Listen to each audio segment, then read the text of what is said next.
E aí pessoal, beleza?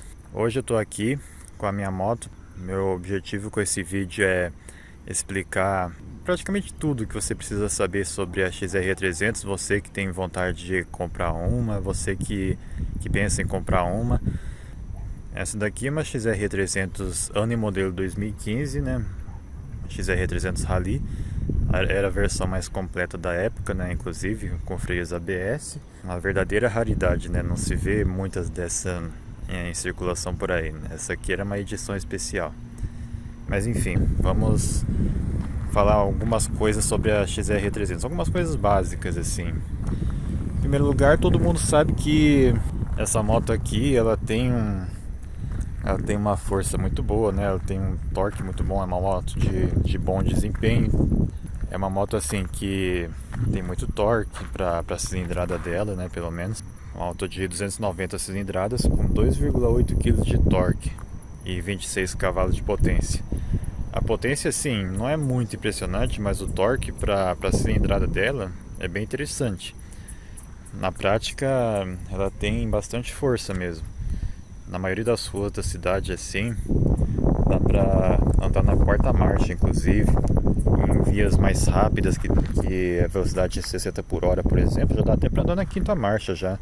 É uma moto que tem força de sobra. A terceira marcha, geralmente eu costumo usar mais nas subidas mesmo. Segunda marcha é só pra situações em que eu tenho que andar uma velocidade bem baixa, abaixo de 25 km por hora, essas coisas. Primeira marcha é literalmente só pra fazer a moto sair do lugar mesmo. Daí tem aquela questão lá de que a XR300 a partir de 2016 elas perderam um pouco de potência, perderam um pouco de torque, mas pra falar a verdade, a diferença é bem pequena, né? Inclusive na teoria a diferença é minúscula, né? De 26 cavalos caiu para 25 cavalos e meio. E de 2,81 kg de torque caiu para 2,76, 77. Ou seja, uma diferença bem significante até mesmo na teoria, né? Na prática, então, essa diferença nem existe. E como é que eu sei? Porque essa daqui não é minha única XR300. Também tenho uma XR300 ano e modelo 2019, a qual eu tirei 0 km. E hoje tem 34 mil km. Essa pequena diminuição de potência e de torque assim, isso não percebe na prática. Então, se você está preocupado com isso, nem esquenta a cabeça. Agora, o ponto mais importante realmente, questão do motor da XR300. Muita gente fica falando de XR300 trinca cabeçote, coisa e tal, né?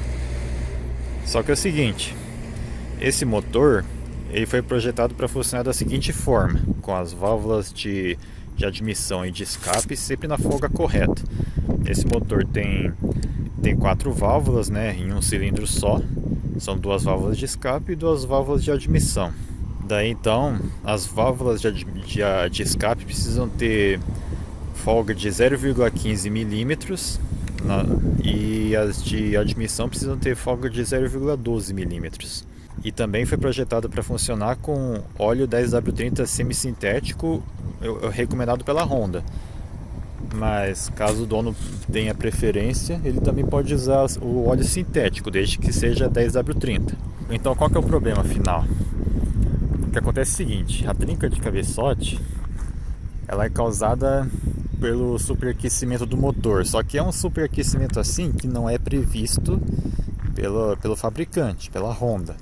Esse superaquecimento é provocado justamente pelas válvulas presas, né? Que seria a válvula com folga mais baixa, né?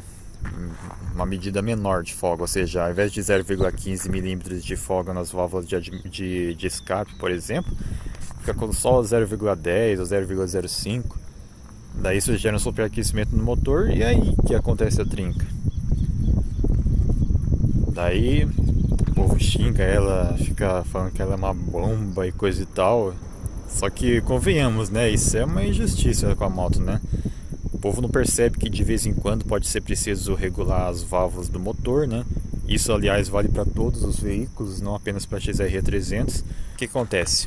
O manual da moto, ela fala para verificar folga de válvulas em cada revisão e somente se for preciso fazer a regulagem, você faz ela, né? Como é que você sabe se é preciso fazer a regulagem? Somente se na verificação de folga de válvulas for detectado que as válvulas não estão na medida certa, só isso. Nessa moto aqui, por exemplo, a Honda manda verificar a folga de válvulas a cada 8.000 km. As revisões dela, na verdade, são a cada 4.000 km, mas de 8 em 8.000 você verifica a folga de válvulas. Essa daqui, a XR300 de 2013 e 2015, é assim. Daí, vamos supor assim, você faz uma revisão e verifica a folga de válvulas.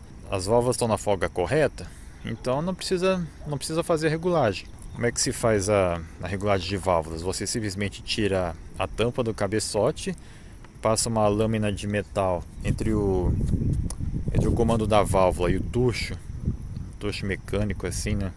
Para verificar se a folga está na medida correta, você passa uma lâmina de 0,15 milímetros no lugar onde fica a válvula de escape, as duas, né, no caso. Se a lâmina estiver passando numa boa, então a medida está certa. E nas válvulas de admissão, se passar 0,12 numa boa, também está certo. Aí, se por acaso as válvulas estiverem com folgas menores ou maiores, geralmente acontece de ficar com válvulas de folgas menores, né? Aí sim, você faz a regulagem. Aí não precisou fazer a regulagem. Então é só colocar de volta a tampa de válvulas e trocar óleo, filtro de óleo aí, filtro de ar, se for a hora de trocar o filtro de ar, né? E aí vida que segue. Não precisou fazer regulagem, faz só a verificação e pronto, vida que segue. É uma moto assim que, dependendo de como você usa, pode demorar mais de 50.000 km para você precisar fazer regulagem de válvulas. Então é uma coisa que você não vai precisar se preocupar. Mas é sempre importante você fazer verificação das folgas das válvulas em cada revisão. É o que eu faço. Porque é que nem eu falei, né? Se as válvulas estiverem presas, tem que fazer pastilhamento, regulagem de válvulas. Pois se não fizer a regulagem, continuar andando com a moto, aí sim vai trincar o cabeçote, tá? Somente nessa hipótese. Essa daqui é a minha XR300, modelo 2015, está até hoje com o cabeçote original, perfeito estado, perfeitas condições, nunca trincou, em pleno 2023. Então, na verdade é isso, né, cara? Fazendo as revisões conforme o manual orienta, né? Não tem segredo, né? A moto nunca vai deixar você na mão. Inclusive, eu vou dar a partida nela, só para mostrar, né, que a moto funciona muito bem.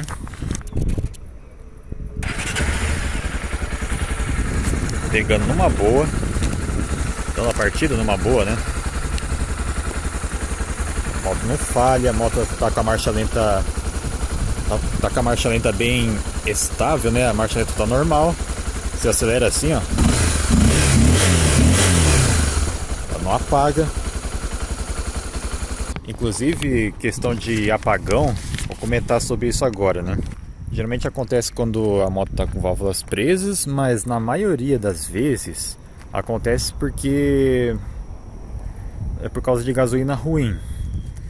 Essa moto, digamos que ela é um pouco sensível com gasolina ruim, né? É uma moto que praticamente denuncia o posto que tem gasolina ruim. Porque o que acontece? Se você coloca gasolina ruim na moto, ela geralmente fica difícil de pegar, né? Ela fica inclusive até mais fraca do que o normal. Isso aconteceu com essa moto aqui uma vez.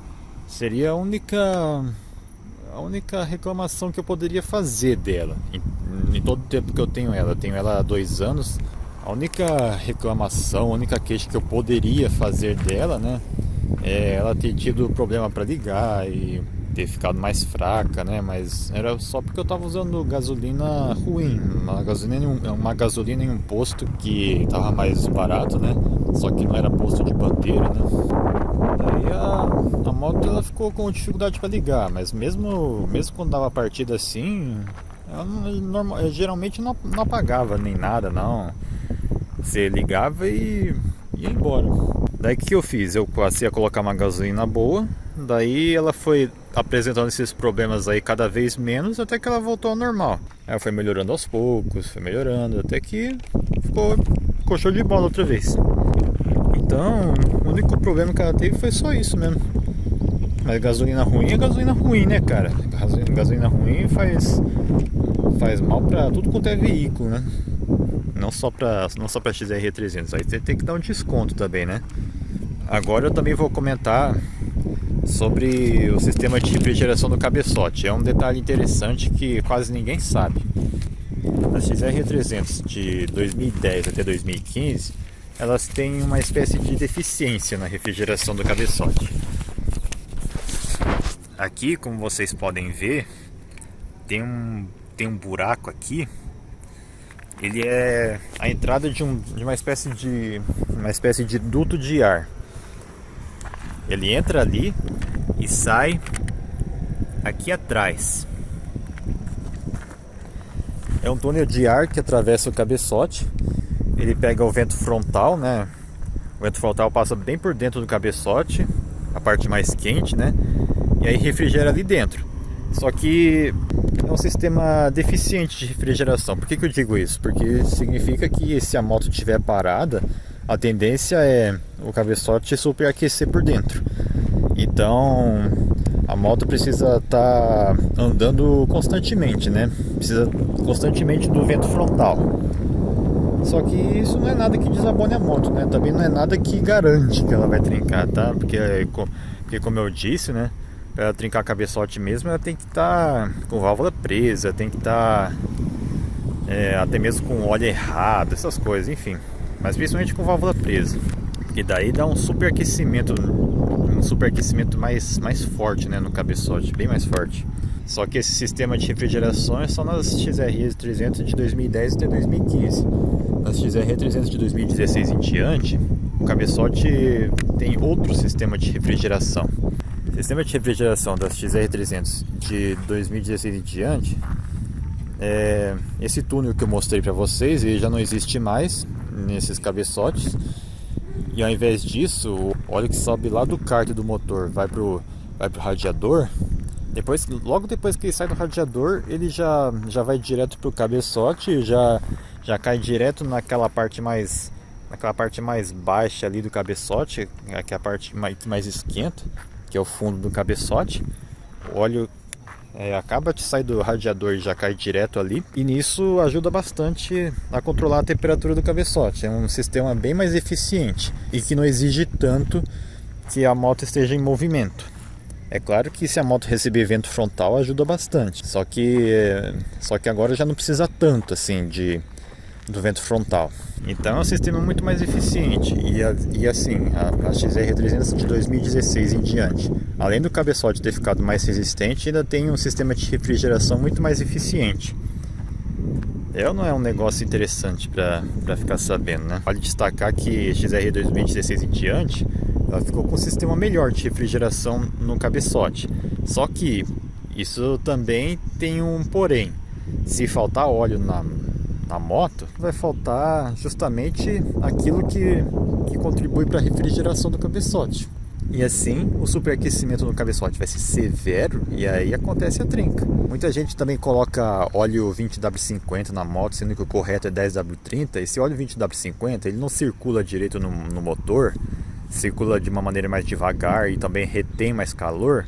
Daí o que acontece? Esse óleo não ajuda em praticamente nada na refrigeração do cabeçote. E pode ser que a moto acabe trincando também por culpa do óleo que é mais viscoso. O certo é você usar sempre óleo 10W30, que é o que a Honda recomenda. Existe também a questão das XR300 mais antigas, aquelas que tinham vela grossa, né? Essas aí eu mesmo reconheço que era meio complicado assim para evitar que a trinca acontecesse. Elas tinham válvulas maiores e a vela também era grossa. Isso fazia com que as paredes do cabeçote ao redor da vela fossem fininhas, né?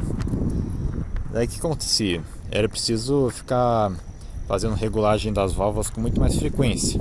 Tanto é que a Honda recomendava verificar folga de válvulas a cada 4.000 km nas XR300 até 2012.